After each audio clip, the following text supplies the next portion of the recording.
presencia de Martín Pecoy por acá, nos va a contar un poquito más de cómo es este tema de la parte de legales. Mirá que le están esperando, le están esperando. Ilegales, Lo más están interesante. esperando hace rato. Te dejo en compañía de los ponentes y los que están también por YouTube. Muchas gracias por Muy bien. acompañarnos. Madre, gracias a ti, gracias a todos.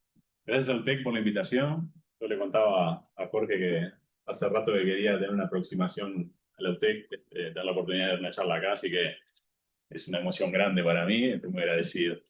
Hoy nos vamos a juntar a hablar un poquito de cadena de custodia digital, es un motivo de esta charla, y es un poco la base de cualquier investigación. Ustedes conocerán las problemáticas que han salido a la prensa últimamente y eso habla a las claras del estado de ebullición en el que nos encontramos, en el que está Uruguay hoy en día. Por eso digo en esta primera diapositiva de que todos somos necesarios para construir una buena investigación y vamos a empezar precisamente por conocer de qué manera recoger, de qué manera conservar, de qué manera transportar y de qué manera presentar la evidencia, que serían los eslabones, digamos, de esta cadena de custodia. Me van a permitir en esta charla poner mucho eslabón, mucha cadena, ¿sí? Vamos a hablar precisamente con ese lenguaje para asimilar toda esta cuestión de la prueba a lo tecnológico lo más posible y que les sea un lenguaje lo más amigable posible a ustedes, ¿sí?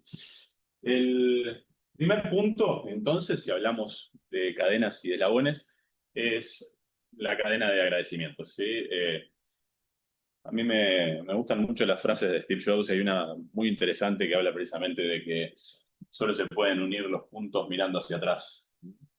Y yo no hubiera supuesto jamás que llegaría precisamente a dar clase en la universidad que quería, en el momento en el que, allá por el 2024, se me ocurrió sistematizar todo el estudio que había hecho durante 10, 12 años sobre la ciberdelincuencia, en un libro, ese libro, Ciberdelitos y Cibercriminalidad, que luego tuve que actualizar porque salió la ley de ciberdelitos en octubre de 2024, y que luego tuve que irle aportando una que otra cuestión más para presentar nuevo material, porque un año tras otro nos fueron golpeando los embates de la inteligencia artificial, que precisamente forzaron a ayornarnos permanentemente, y si no se ayornaron todavía, va a ser difícil el camino, ¿no? Eso fue un poco lo que me transportó en ese libro, me hizo comunicarme, la gente de ISACA se comunicó conmigo para decirme, no es una charla, y acá tengo gente que estuvo presente ese día, lo cual a su vez le hizo a Jorge pensar que yo podría tener algo para decirles hoy aquí en la UTEC. El asunto de la cadena de custodia implica ponernos en la misma página en varias cuestiones. Y vamos a arrancar primero que nada con el asunto de la prueba o evidencia antes de pasar el proceso de admisibilidad que le convierte en prueba, la evidencia digital, ¿sí? Evidencia digital, por oposición a evidencia electrónica, entonces información que está contenida en los dispositivos y que implica precisamente una protección. Ya la propia naturaleza de la definición, el propio concepto, supone una dificultad que no tenemos con otra evidencia. La evidencia penal ya requiere de cadena de custodia. Es decir, ADN, cabellos, huellas, necesitan de un cuidado. Custodia es precisamente eso. Que estén resguardados los elementos para que en el momento del juicio oral esto sirva a los efectos de demostrar la verdad. Pero el problema de la evidencia digital es su finitud, su alterabilidad. Es voluble, se puede alterar fácilmente a distancia. Entonces, por eso mismo es que para que llegue a tener valor probatorio es esencial conservarlo. ¿Conservarlo de qué manera? Primer punto y principal, con la realización del triage. Cualquier escena del crimen digital o cualquier incautación, cualquier orden de requerimiento de datos, supone una jerarquización, supone un análisis previo, una selección de cuáles son los dispositivos y qué información es que vamos a ubicar para entender qué hay que hacer, cuáles son los cuidados, de qué manera tutelar entonces esta información. con esta cadena de custodia. ¿Qué es la cadena de custodia? No es un formulario, no es un documento, es un conjunto de procesos a partir de los cuales nosotros hallamos adecuadamente la información, la seleccionamos, la resguardamos y en definitiva vamos a tratar de lograr el objetivo último, que es ¿cuál? Aquel concepto de adquisición digital. Es decir, no estamos manejándonos en el ámbito de pinchamos el teléfono y descargamos el archivo. No. Tampoco es sacarle una foto a aquello. No. Tampoco es conectar cualquier software. No. Es tener las precauciones adecuadas para que la integridad y autenticidad de esa información no se alteren en ningún momento, ni por traslados, ni por ejecuciones posteriores de análisis de información que puedan implicar sobreescrituras o cualquier otra cuestión. Por eso decimos entonces que esa documentación de todo el proceso de recojo y análisis de traslado de evidencia es fundamental y a eso le llamamos cadena de custodia. La copia forense es otro elemento básico y fundamental. ¿Qué significa esto? Tomarnos la foto del evento sin alterarlo. Es sabido, en cualquier proceso de recojo de evidencia, se establece precisamente esa primera premisa. El observador ya altera, con el mero hecho de observar. En consecuencia, en este caso, el software y el hardware que utilicemos es clave precisamente para que todo ese ambiente no resulte alterado y para que luego pueda reproducirse el proceso efectuado a los efectos de recolectar esa información. Porque un tercero después, fiscalía, juez, abogado de la otra parte, tiene que poder relevar aquello para que efectivamente aquello sea creíble y sirva como prueba. Esa copia exacta, entonces, debe estar respaldada ¿con qué? Con el hash. Y la verdad que acá es una tranquilidad, y confieso, me encanta poder estar ante alguien que me va a entender esto, ¿verdad? Y no me dice cuando hablo de hash, ¿verdad?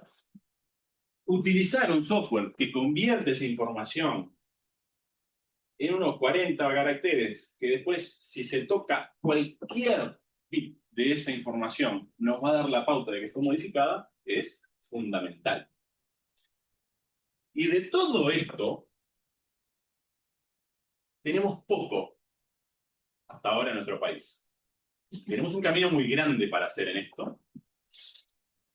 Máxime en cuanto a la conservación, porque yo ahí menciono las bolsas o jaulas Faraday, que imagino que también están familiarizados con esto.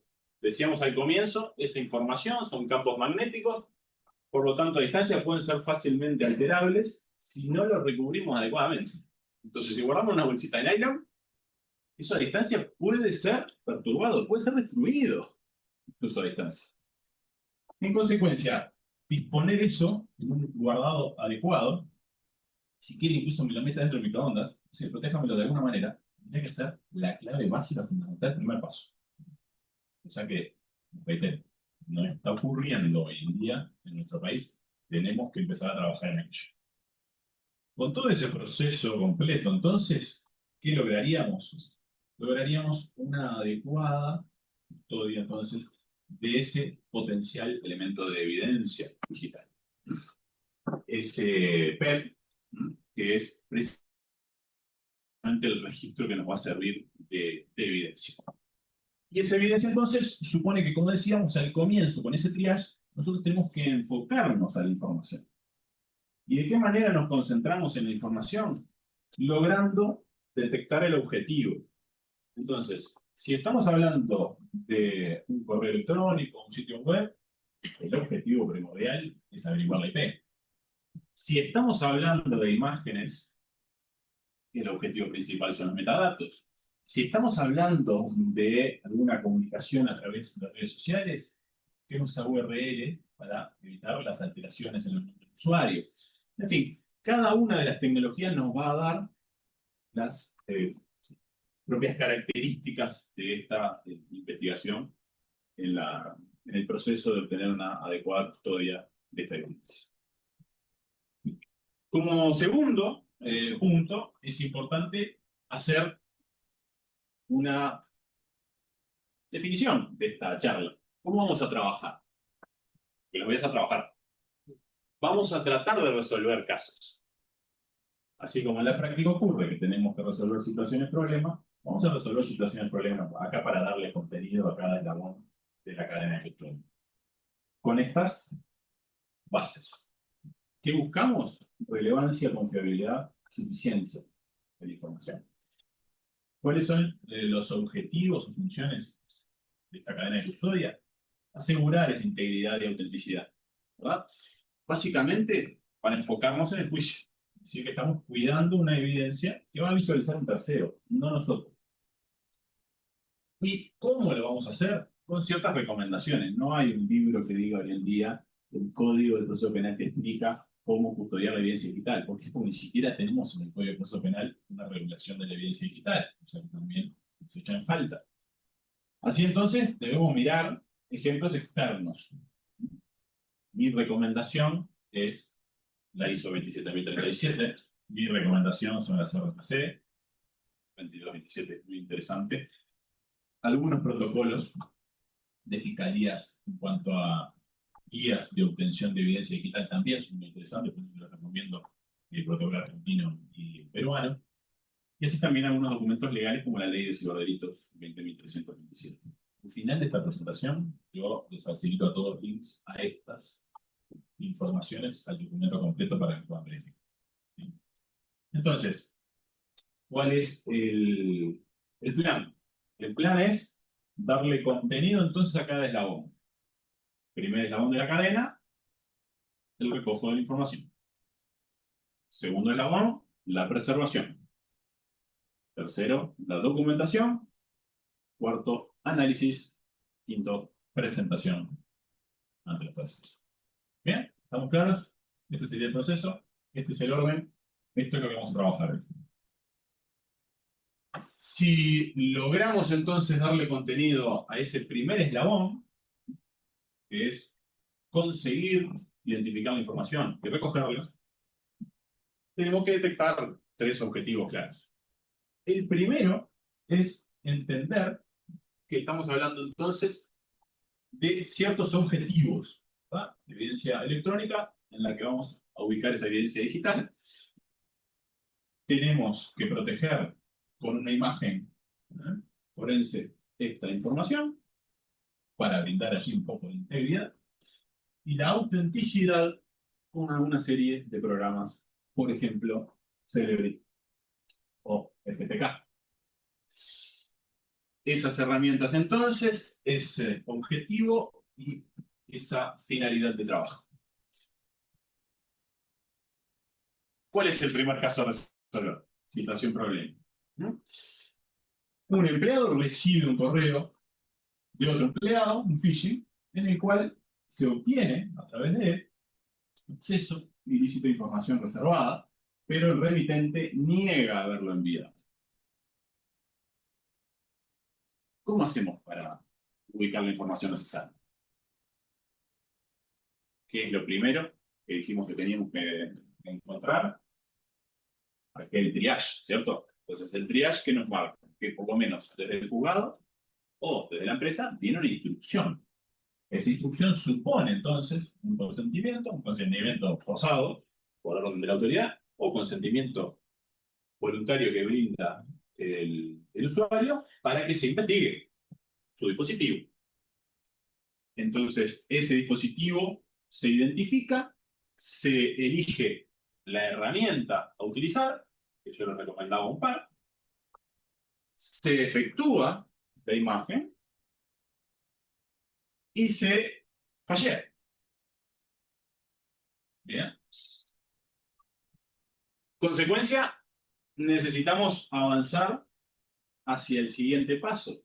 ¿Por qué? Porque aunque yo lo mencioné como uno de los eslabones del medio, la documentación, el proceso de la cadena de custodia digital supone una constante documentación, un constante riguroso registro.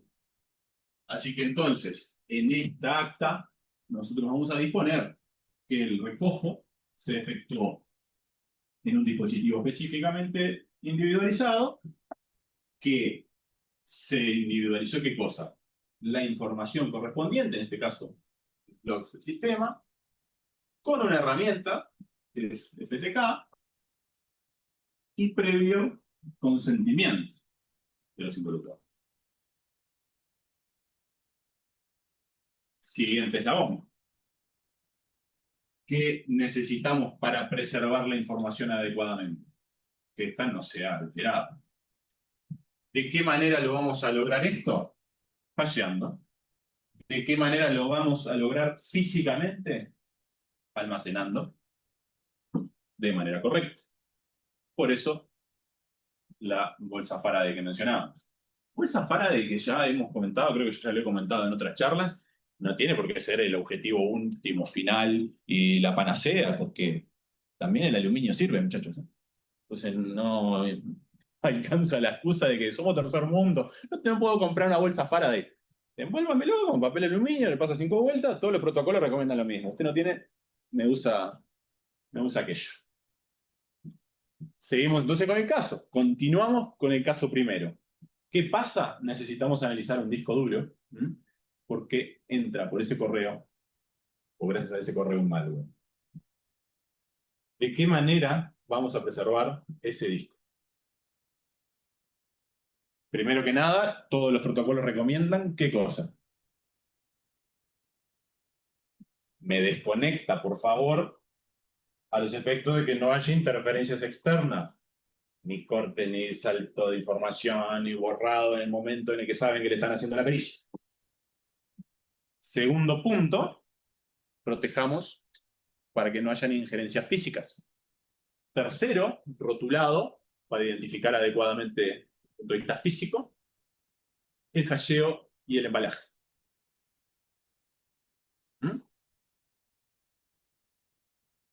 Trabajé yo los primeros 2 eslabones. Ahora los siguientes los van a trabajar ustedes. Entonces, ahora que avanzamos al segundo eslabón, tenemos que documentarlo y especificar de qué manera aislamos el dispositivo, qué se hizo un bloqueo de escritura, qué pusimos cinta en los puertos, qué usamos la bolsa Faraday y qué hasheamos. Primer gran comienzo, ¿cierto? ¿Pero qué falta primero y principal, fundamental?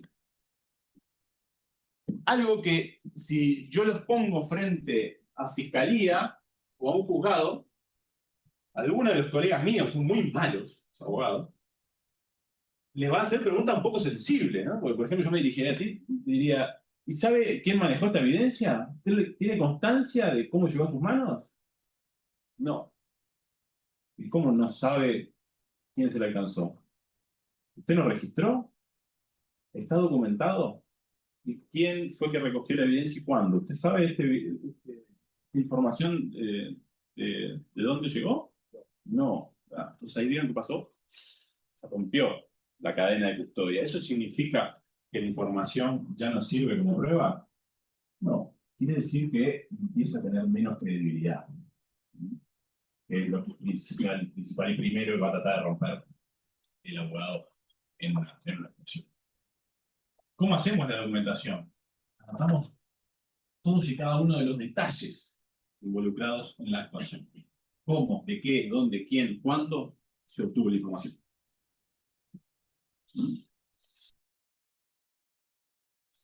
En consecuencia, a lo que decimos es específicamente los datos que involucran el evento. Y acá hay que tener un especial cuidado, nuevamente, con las características propias de la evidencia digital. ¿Por qué? Porque la hora del dispositivo puede no ser la hora real, y de manera intencional. Porque la fecha puede no ser la fecha real. Así que tengo que aclarar esos puntos, así como también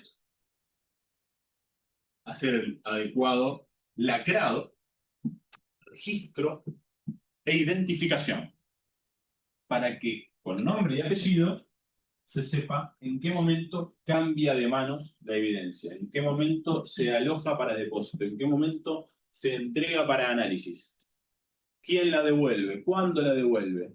Porque si en ese hash se alteró un bit que no debía alterarse, entonces la responsabilidad es de ese punto de la cadena. ¿Bien? Así las cosas entonces, decimos que bueno, 16 horas era la real, pero el sistema decía 15. ¿Quién fue que hizo esto? Bueno, fue José. ¿Hubo alguna precaución adicional desde el punto de vista material? Sí, se utilizaron los guantes de látex. Se actuó en el orden correspondiente de lacrado también. ¿Qué sigue a continuación? A continuación, el estudio. Porque muy bien, ya aislamos los datos. ¿Y eso qué representa? Representa información concreta que nos va a servir precisamente para demostrar si hay un delito. Lo central acá, al menos a nosotros como abogados, es lo que nos interesa, es detectar el punto de compromiso. ¿En qué momento es que se logra quebrar la confianza y se empieza a trabajar por parte del delincuente a partir precisamente de la injerencia con estos sistemas? En este análisis, decíamos, no tenemos que pervertir la información. Entonces, uso de algunas herramientas como las que se recomiendan ahí es fundamental, ¿no? Esto es un ejemplo. Pueden haber otras, no solamente recomendaciones. Pero lo importante es que estos software suelen efectuar reportes completos precisamente para una evaluación más sencilla de eso. ¿Bien? Entonces, a continuación, ¿ustedes qué pondrían en el acta? Para eso tienen que trabajar un poquito más, ya les ahorré como 4 horas. ¿Qué dirían que tenemos que hacer? Usar esta herramienta, analizar puntos de entrada. Y esto es algo fundamental también. ¿De qué manera vinculamos aquella evidencia, aquellos logs obtenidos inicialmente, para efectuar vinculaciones? Porque después de que reconocemos el punto de compromiso, es a quién responsabilizamos. Es decir, que el vincular esto a una persona que ha realizado la actuación es también clave. Y acá nos ayudan muchísimo a nosotros, los abogados, precisamente porque hay un problema que precisamente estoy tratando de convencer a todos los colegas, que es la ciberdelincuencia supone un problema adicional. No es que solamente alguien le tocó, le retiró, le tomó, le robó algo a otro. Es que todo esto que ha realizado, no sabemos si por esa persona que estamos imputando. Porque acá hay un usuario. Y el usuario fue incauto y dejó su computadora sin bloquear, entonces dice, a mí, argentino, yo no fui, que mando correo. O fue una injerencia, y esa injerencia precisamente es el punto clave de compromiso que debemos demostrar. Esa necesidad de probar una ciberautoría, no solamente una autoría física, es lo que nos obliga a generar estos informes y vinculaciones con los logs con tanto detalle y detenimiento. Así que entonces el análisis es clave en este punto con esos estudios concretos, con un informe que responsabilice al profesional, al perito en esta materia. Y me quiero detener también acá. El Uruguay ha iniciado hasta el año 2028 un proceso que implica regularización, perfeccionamiento, mejora de su propia normativa a los efectos de poder ingresar a un convenio global, convenio europeo de cibercriminalidad, convenio de Budapest. Y ese proceso comenzó con la aprobación de esta ley de ciberdelincuencia que trae alguna serie de delitos. Estos delitos tienen que ser probados, estos delitos tienen que contar con evidencia suficiente y todo este trabajo que yo les comento acá no está todavía en no está todavía la reforma procesal necesaria, no están guías específicas ni protocolos de actuación, no está un trabajo específico de ninguna fiscalía especializada que todavía no existe. Así que entonces, acá resulta clave la labor de ustedes, tecnólogos. Yo los voy a precisar mucho. Ustedes a mí. Y abogados y tecnólogos viceversa. Porque vamos a tener que trabajar juntos, precisamente para construir adecuadamente una declaración que no se caiga a pedazos. ¿En qué sentido? De que acá hay que tratar de introducir lo que se llama en el extranjero, en Alemania, en España, la figura del testigo perito, que es alguien que con ojos técnicos puede pasar a idioma español, y no chino básico como es para toda la sociedad, esta información, estos logs, este proceso, este hasheado. De lo contrario, es una confusión generalizada que no termina de demostrar nada y no termina siendo una prueba contundente. ¿Qué nos falta? Si contaron bien, el último eslabón. El eslabón número 5, entonces, es la presentación. Y esto es lo clave y lo que recomendaba recién. Un lenguaje claro. Que no solamente tiene que ser preciso y especificar los términos técnicos de nuestra área, porque esto es tecnología. Estoy cansado de decir en todas las presentaciones de que no puede ser que en Uruguay los juicios se sigan haciendo adjuntándose una mera copia impresa de evidencia digital que no representa absolutamente en ningún sentido el contenido y no es un cabezal del correo, no me permite a mí chequear si efectivamente hubo una alteración o no, o si lo engañaron al escribano y resulta que le pasaron un contenido de mail por otro, y no tenemos forma porque nadie presenta ni un más mínimo archivo en la causa. Entonces eso tiene que cambiar. Nuestra visión de las cosas tiene que ser más estricta. Y por eso es que la manera en la que mostramos la información es clave. Primero que nada, construye la admisibilidad.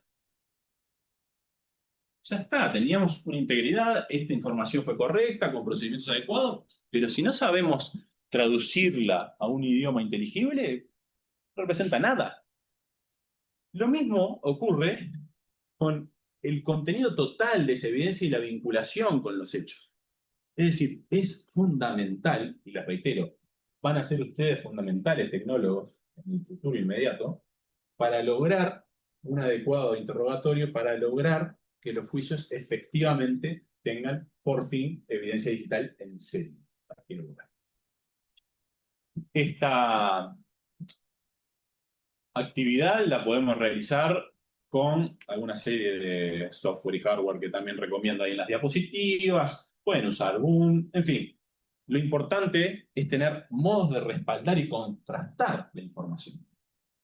Y para eso no solamente alguien tiene que firmarlo, sino que un tercero, otro, un colega, nos revisa esto. No es que nos lo audite, pero nos dice, mira, estás cumpliendo, sí, con RFC 3227, yo creo que recogiste bien en orden de volatilidad la información. En consecuencia, me parece que este informe está adecuado, es suficiente.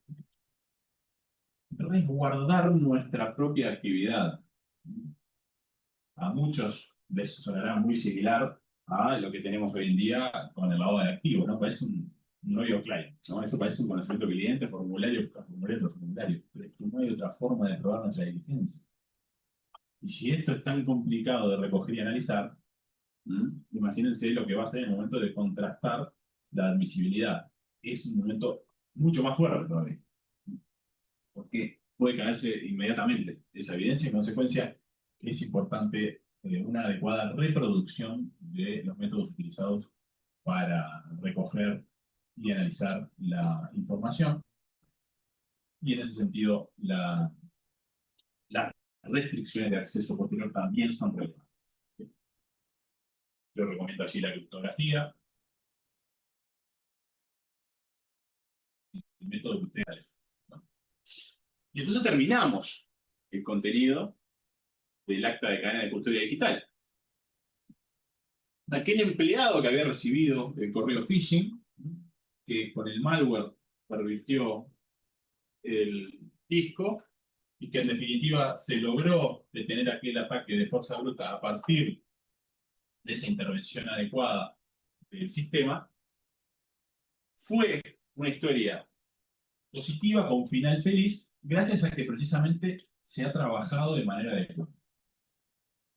Reitero, Uruguay está en un camino de formación, comienzo de muchos pasos que suponen la aplicación de la Estrategia Nacional de Ciberseguridad. Es un plan que AGESIC está tratando de ejecutar en múltiples planos, con pilares de los que no se pueden imaginar qué cantidad existe, pero uno de ellos es este. Y uno de ellos es precisamente la labor de los peritos externos o de la propia policía en la unidad de cibercrimen. Estas tareas entonces y el conocimiento es clave para que la cadena de custodia digital tenga un contenido entonces real. Que no sé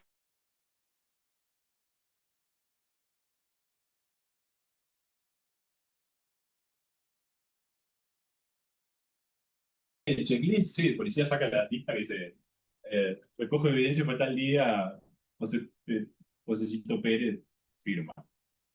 No, José, perdóname, pero necesitamos más que eso. ¿No? Necesitamos veracidad, autenticidad, necesitamos trazabilidad. Porque precisamente ahí está el problema. La cantidad de información, si no, se vuelve inmanejable. Estamos hablando de que el promedio, entre 9 y 10 dispositivos cada individuo en el mundo maneja hoy. La cantidad de datos que significa eso a nivel de huella digital. En consecuencia, si no manejamos esto adecuadamente, no va a ser jamás sólido el informe, no va a tener una información correcta. Y por sobre todas las cosas, para los efectos de un juicio, no va a haber sido recogido con garantías. Esas garantías, entonces, son las que nos permiten saber que esto no se modificó, que esto es la información real que contenía el dispositivo y que se identifica de manera correcta a quién fue el productor, es decir, quién fue el autor de esa huella digital. Si entonces nosotros tratamos, ¿estás haciendo para otro? ¿Te quedaste con alguna duda de otro lado? Ahí, ahí.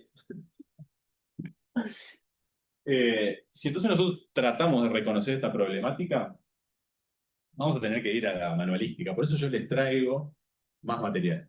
Por eso les recomiendo, por ejemplo, el protocolo argentino. Por eso les recomiendo alguna serie de autores que tratan este tema. Las reuniones de ministerios públicos del Mercosur tratan este tema ya desde una década atrás y precisamente ven este inconveniente del adecuado recojo de manera permanente. Por lo tanto, yo me pongo a las órdenes para este material, los materiales que están allí y cualquier otra duda que les pueda sobrevenir sobre el asunto. Una vez más, muchísimas gracias por la invitación y un gusto que esté de las órdenes.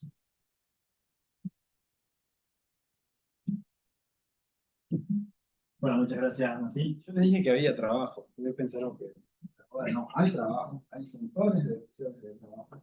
Martín ya nos trajo una idea en vivo y en directo. No sé si quieren aprovechar para preguntar algo, una consulta. Martín, se te llama. Dos preguntas.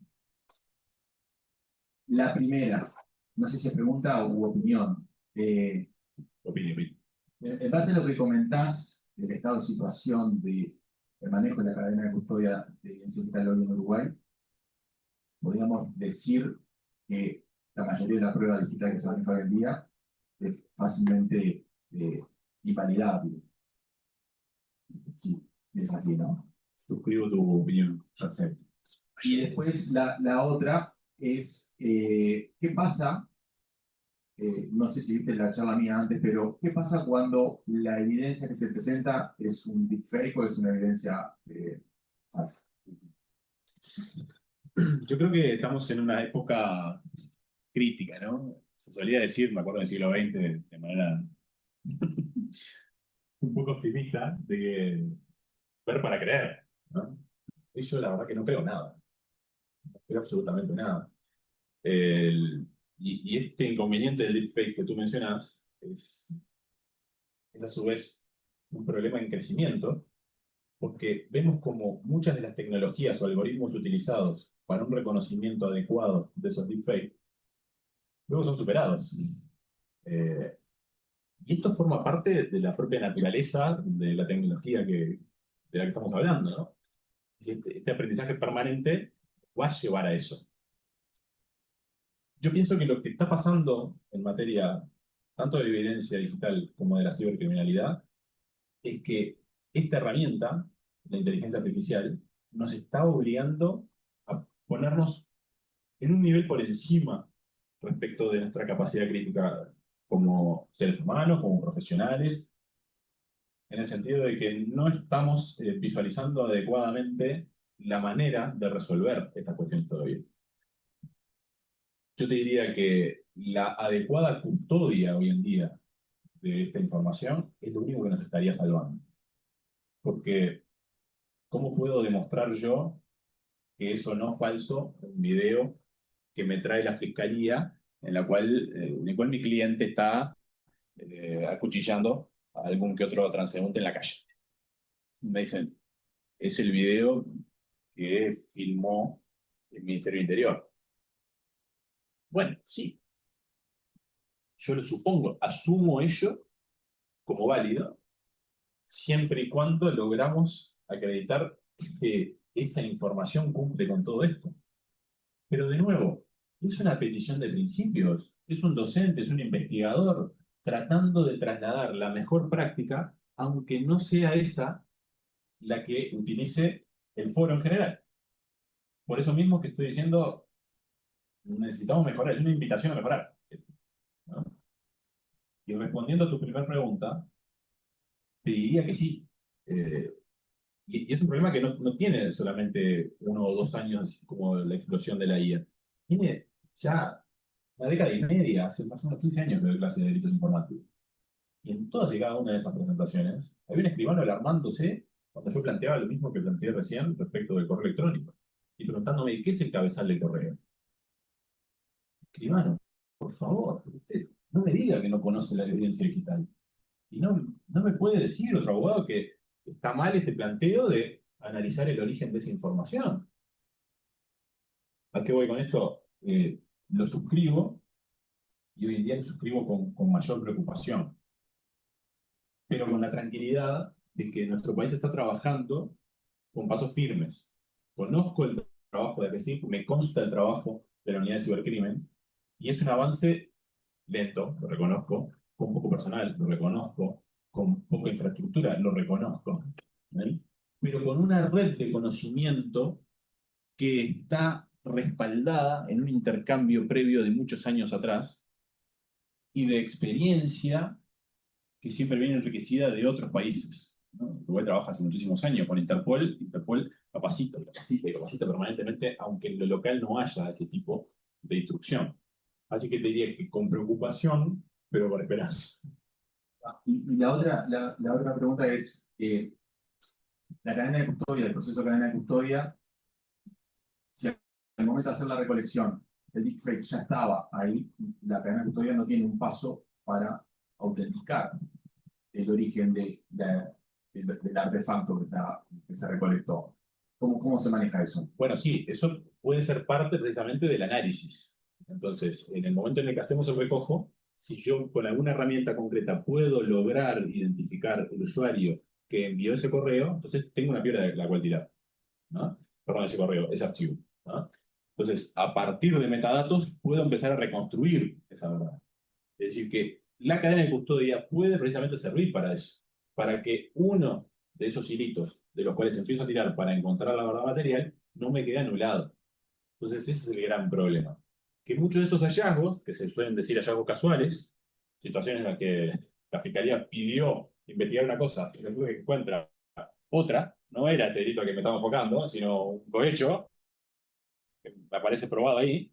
Si yo todo ese proceso de investigación respecto del otro delito no lo hice respetando estas reglas de cadena de custodia, entonces la investigación para esta otra situación delictiva se me trunca, no la puedo seguir, no va a ser válido. La famosa frase en Facultad de Derecho que es el fruto del árbol envenenado, esa evidencia ya no sirve porque tiene un origen ilegítimo. Entonces, esta prueba no la puedo traer al proceso precisamente por eso. Es una forma de desacreditar. Exactamente. Yo pienso que sí. No sé qué piensa el resto acá que también estuvo analizando los eslabones. ¿Alguna otra pregunta? ¿Quieren aprovechar?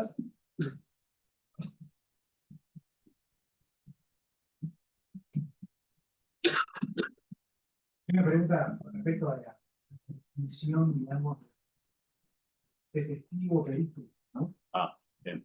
Presenta en general la presentación buena, ¿no? Y lo que en la vida real, ¿no? En los años uno se entera de cosas. Yo por suerte nunca participé de un proceso. Por suerte, Pero- porque te identificás así que el proceso tiene que ser como imputado, ¿no? Capaz que No, participaba como testigo, no necesariamente no solamente en el peor lado. complicado, sino que la gente que conozco que participa, digamos, desde el punto de vista técnico, en general, el feedback es bastante de frustración, ¿no? Te dice, da la sensación de que los técnicos tenemos que entender las leyes, pero los abogados no tienen obligación de saber tecnología. O sea, nosotros tenemos que convencerlos que lo que nosotros le estamos diciendo técnicamente es cierto, ¿no? Parece como algo así. Y respecto a parte, digamos, de la... Estás igual que colega acá, ¿no? Primera opinión, después pregunta. Sí. Perfecto. ¿Cómo me puede decir si está de acuerdo o no? Y la otra es, con respecto a lo que es el testigo que hizo, ¿no? En un país, ¿no? Donde yo la semana pasada presento un formulario firmado y tiene que ir con, sí o sí, con un certificado y una escribana que dice que efectivamente la firma es mía, ¿sí? Entonces, ¿cómo hacemos para poder hacer este proceso técnico y que, presentado, en las condiciones que tengo que presentar, no diga, pero, ¿quién te vio? Vos estabas haciendo esto y efectivamente podemos confiar que vos no entregaste la evidencia mientras le estabas recabando o que tuviste la interés. Me parece que estaban coordinados ustedes, porque lo mismo que le comentaba a él en cuanto a la necesidad de crecimiento, todos, como sociedad, y los técnicos en particular, creo que se aplica a la respuesta de tu pregunta. Porque lo que falta es precisamente ese paso en el que nosotros utilizamos herramientas que ya están disponibles.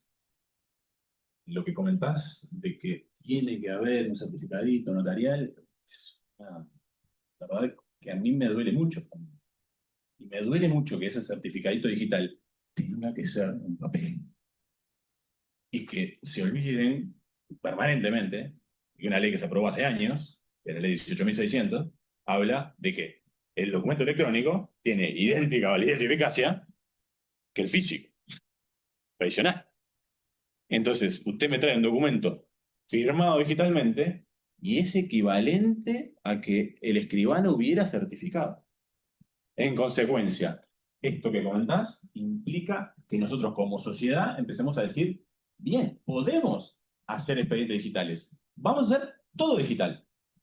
No hay problema, tenemos las garantías, están las medidas, la ley nos ampara, está el procedimiento, tenemos entidades certificantes respetables, se aplica, se está trabajando esto, no es ciencia ficción, está vigente hace años. En consecuencia, creo que pasa por ahí. Yo entiendo tu frustración, y entiendo también el miedo, porque es una parte del relato que no mencionaste, pero que conozco que es parte de también. Porque evidentemente al preparar pericias, colegas suyos tienen este miedo de, ¿y si estoy haciendo las cosas mal? Vení y ayúdame. Entonces, muchas veces es codo con codo. Mirá, yo francamente me intereso mucho porque yo soy un apasionado de la tecnología y me encanta. Me metí en esto, siendo abogado, por eso. Pero tampoco es que sepa todo. Necesito el lenguaje, necesito que me expliquen ustedes. O sea, necesito el ingeniero, sí o sí. Pero el ingeniero a su vez necesita el lenguaje, como dices tú, de, mira, en esto va a consistir la audiencia. El diálogo va por acá, el vocabulario es este, y ya con esto es suficiente. Para evitar ese estrés, frustración y bloqueo de decir, estoy por cometer un delito, ¿no? Porque esa es la sensación. O sea, cuando uno está haciendo una pericia, me van a meter preso porque hago este análisis. No.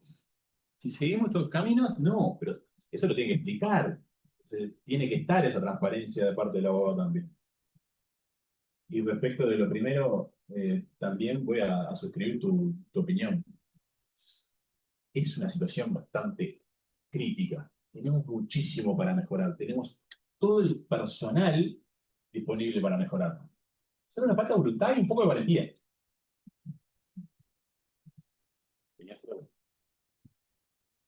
Nada, muchas gracias. No, por favor, la gente de Datasec, ¿no? Que no. Es muy incómodo, es un periodista incisivo. Voy a poner opinión porque me ha tocado estar como perito de parte y diferentes, ¿no? Diferentes. Divertida 6 meses después. Y no, la pregunta que te hago es si evidentemente en esas situaciones uno lo que ve es la brecha de formación que existe entre los profesionales del derecho y los jueces y los fiscales y el mundo digital. Y eso que mencionas tú de estar mirando papel y a mí me han tocado situaciones medio surrealistas de estar contando las columnas que tiene una planilla Excel en un papel y decirle que tiene 10 columnas, 1, 2, 3, 4, ¿no? Y situaciones que es surrealista, que decirlo acá. La pregunta es, ¿cómo ves ese camino del que te hago como centro universitario de que los abogados salgan con una formación mínima, adecuada, en el mundo en el que estamos en que las universidades? ¿Cómo ves ese camino? Porque creo que tu opinión es parte del proceso. Casado con una abogada, te lo dice. No, me deja mal parado. Pero esa es la pregunta.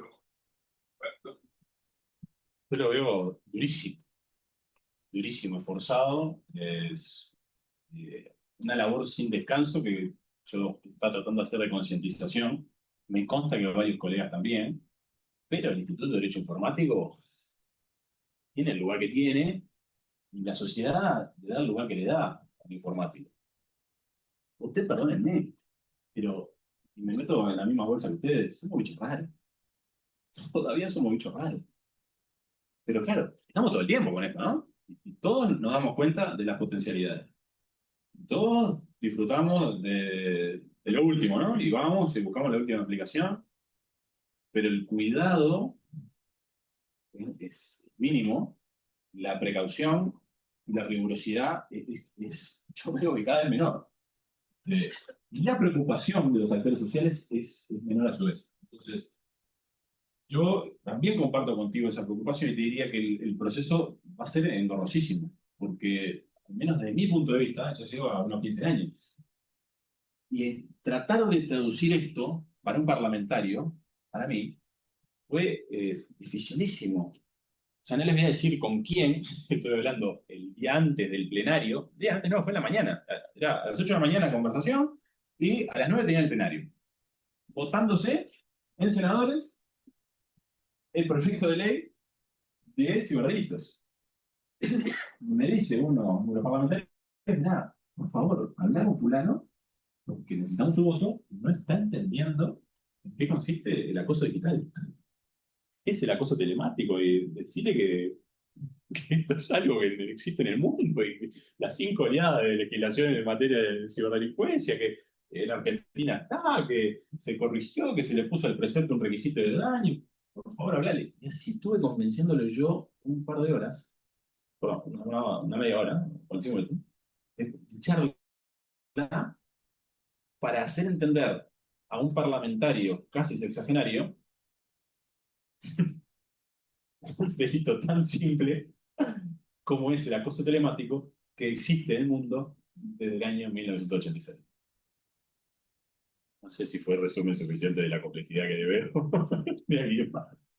Por cada ejemplo, siempre hace de Virtu, te damos unos cuantos para enseñar ese tipo de cosas. Bueno, bienvenido sea. ¿Alguna otra pregunta? Tenía la última, que es si ahora matan a una persona de afuera, enseguida viene la policía científica, perito, toman todas las evidencias, porque esa celeridad que hay en ese tipo de crímenes no existe en los delitos informáticos. Se espera 6 meses para levantar la prueba. Sí, mira, ese es un gran punto. implica la asimilación de la delincuencia informática casi que meramente a lo patrimonial.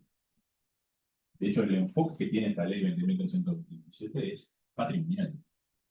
Son todas lesiones que implican robo de dinero, implican transferencias no consentidas, implican protección del Estado.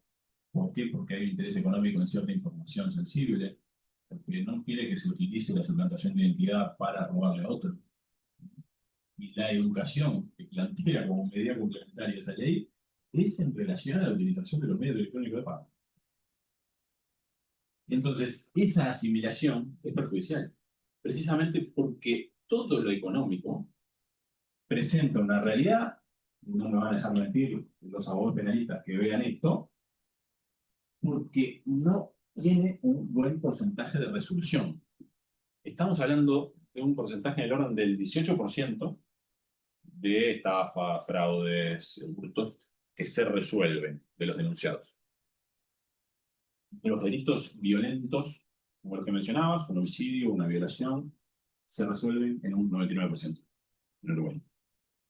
Así que hasta que no entendamos que este tipo de criminalidad es predatoria de garantías fundamentales que no dicen solo la relación con lo patrimonial y que, por ejemplo, pueden atacar a menores y que puede implicar una vulneración de la integridad y la indemnidad sexual de menores, el grooming, y que es un fenómeno presente y que campea con tranquilidad en todas las redes, y no solo en Discord, en cualquier otra red que implique un intercambio por mensajería, es el momento en el que vamos a reconocer que es un problema real del orden de esos que se resuelven en un 99%. Y ahí vamos a tener el cuidado que tú decís. Va a haber un cuidado de la escena del crimen digital, una atención e intervención inmediata, un patrullaje permanente, cosa que pasa en Europa, por ejemplo, de las redes, un patrullaje de la policía en red, con agentes encubiertos dentro del juego, que esos comportamientos violentos le dan un camino de investigación, formalización.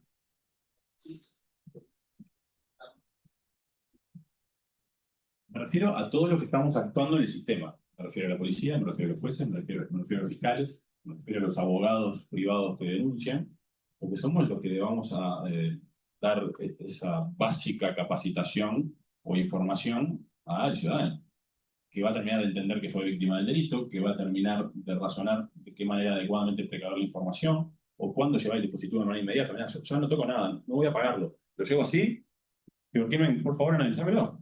No voy a intercambiar más con esta persona, intercambien ustedes.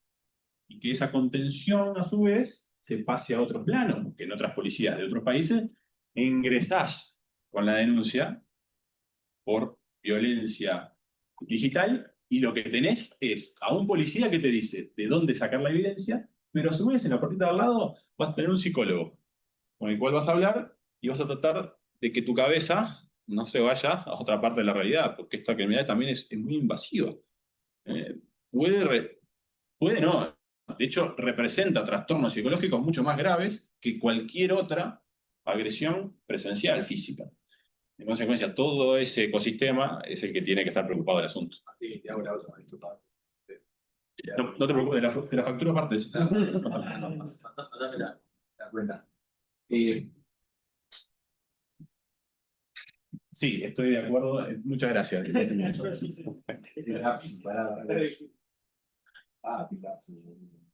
No, fue muy profunda esa. Si van a hacer ese tono, te agradezco que no.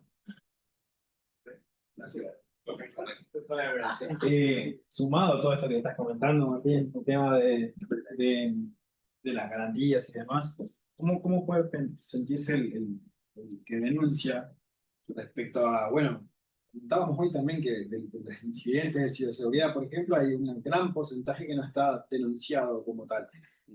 Esto representa un miedo a denunciar a veces y un miedo a lo que vaya a verse, y también me imagino que del lado legal debe haber un porcentaje de gente que no se anima por las garantías que no puede tener respecto a este tipo de actividades. Enorme porcentaje. De hecho, todavía, lamentablemente, sigue siendo muy característico de la ciberdelincuencia la cifra negra. Una enorme cantidad de gente que prefiere no denunciar. Antes era en materia de las empresas, ¿no? Está feo que se vea de mí un incidente de ciberseguridad, resulta que esta brecha no me habla muy bien de mí como empresa. Pero además de eso, de proteger el buen nombre, está el miedo concreto de que haya una represalia física, por ejemplo. Y entonces todas estas cuestiones implican también, así como el asunto del testigo perito, así como el tratamiento con algún agente infiltrado digital, la protección del testigo, la protección del delator. Esas son todas herramientas que nos provee algunos esquemas de investigación y persecución como el europeo. Por eso es la importancia de introducirnos en el Convenio Europeo de Cibercriminalidad de Budapest. Pero seguimos siendo nosotros, ¿no? Tenemos que adaptarnos a nuestra realidad. Y acá nos conocemos todos, ¿no? La publicidad de la gaseosa esa. En consecuencia, el proceso va a tener que contar con ciertas características especiales, necesitamos adaptarnos a nuestra realidad, pero sí, es un problema y te diría que ha sido el motivo por el cual a veces en el mismo momento de estar en la oficina para denunciar, algunos clientes se han dado vuelta.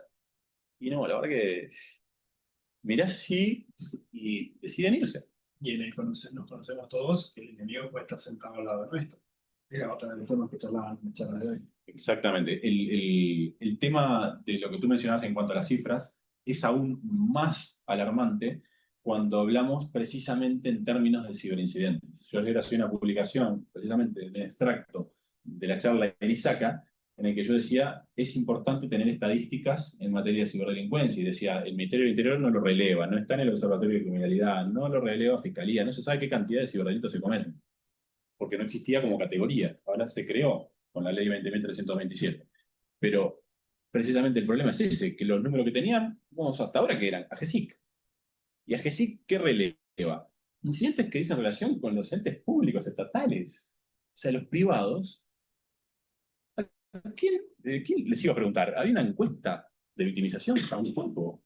Es decir, que no había absolutamente un índice, un número que hablara de cuánta cantidad de ciberdelitos existen.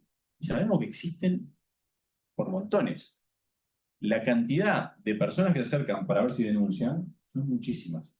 La cantidad de personas que denuncian efectivamente y que van a cibercrimen, y aunque sea por mail, efectúan la denuncia, son cada vez más. Y les diría que un número absolutamente superior a esta proporción de crecimiento de los ciberincidentes, que en 2024 sabemos que explotó exponencialmente, tanto más los delitos. Las estafas son el día a día. Lamentablemente, el crecimiento incluso de esta criminalidad digital sexual es aún mayor. A nivel internacional se habla de un crecimiento del 1300%. Es de locos. Y precisamente eso es uno de los motivos por los cuales, yo decía, es importante atender a la aplicación que va a venir haciendo AGESIC de la Estrategia Nacional de Ciberseguridad. Y es importante, por supuesto, también este tipo de ámbitos. El preocuparnos, estudiantes, empresas, profesores, los propios actores de lo judicial para que esto mejore. Buenísimo. Sí. A veces tenemos problema de falta de RAM. Esto es un problema y cada vez más complejo. Como decía Reinaldo de atrás, la brecha de conocimiento entre los técnicos y el sistema judicial es amplia, ¿sí? No es de rápida solución, va empeorando, la pérdida de confianza en el sistema judicial avanza, no hay recursos. En 5 años podemos seguir confiando en el sistema judicial a este ritmo. Si logramos digitalizar rápido, sí. Si logramos reconocer problemáticas con agilidad, sí. A mí me consta que las capacitaciones están identificando estos problemas. Hace poco estuve dando en el CESPU, en el Centro de Estudios Judiciales del Uruguay, una capacitación para los defensores de oficio público. Obviamente, en el momento que yo dije hash, de vuelta me abrieron los ojos así, duro, casi que reclamándome que no utilice términos anglosajones. Y entonces era como que, estimado, vamos a tratar de arremangarnos y poner cabeza en esto, porque no es el único punto. Más, yo di 3 jornadas de capacitación, solamente una habló de evidencia digital. Las demás eran herramientas LegalTech, las demás eran inteligencia artificial. Construir un poco de preocupación en esto, yo sé que está ya en cabeza de todos. El tema es el ritmo, como tú decís. ¿Llegaremos a tiempo? Yo creo que no, porque nunca estuvimos a tiempo. De hecho, nos ha llevado por delante a todos siempre la tecnología y nos ha llegado antes de lo que lo pudiéramos analizar. Y de hecho, con la inteligencia artificial está pasando exactamente eso. Casi lo mismo que pasó con las Wi-Fi. Bueno, todo el mundo lo está usando. Después vemos qué medidas de seguridad le ponemos. Porque si te pones a pensar en la estructuración de la inteligencia artificial, no cumple ninguna de las medidas básicas. O sea, estamos dando un control indeterminado, incontrolado, indiscriminado. No solo nosotros, esto pasa a nivel global, pero las empresas quieren ganancia con esto, ya. Y créame el agentecito y dale más capacidad y aplicámelo y con esto ahorro y despido 800 personas y avanzamos y crecemos 800%.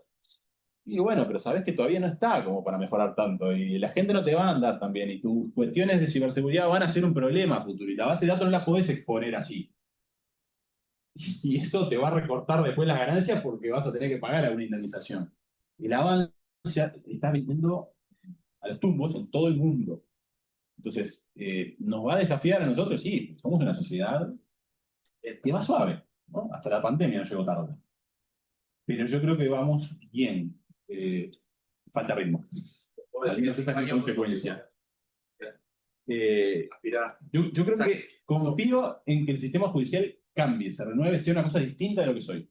Hoy el diagnóstico es el que comentábamos allá, acá, y lamentablemente que no puede negar ningún abogado, porque te pones a hablar con un colega de Chile y te dicen, sí, lamentablemente que ustedes están muy atrás. O sea, nosotros tenemos un software de reconocimiento de la voz hace muchísimos años y ya las audiencias se transcriben solas con el Audire. Ustedes están en un Audire que solo graba y no tiene un expediente digital y ustedes siguen cosiendo con aguja e hilo los expedientes, muchachos.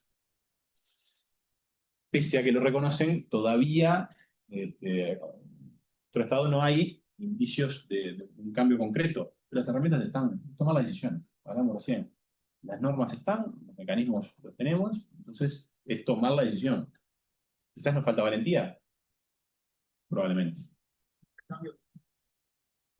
Tenés razón, que vengan los millennials y nos echen a todos. Toma el micrófono, seguí la voz. Un apetito de riesgo también del uruguayo, ¿no? Apetito de riesgo Sí. bastante. Sí. Cada vez